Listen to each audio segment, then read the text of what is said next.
Dumulog sa Quezon City Prosecutor's Office si Police Captain Eric Felipe ng QCPD Station 9 at nagsampa ng reklamo laban kay MMDA Special Operations Group Strike Force Head Gabriel Go.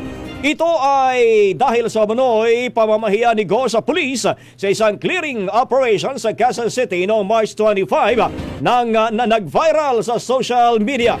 Sa panayam ng media kanina kay NAPOLCOM Commissioner Rafael Calinisan, kasong Data Privacy Act at cyber libel ang kanilang posibleng isampa ni Felipe laban kay Go.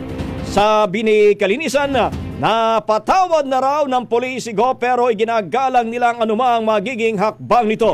Kaninang umaga, personal na humarap sa tanggapan ng NAPOLCOM si Go at humingi ng tawad sa publiko sa kanyang naging aksyon sa clearing operation.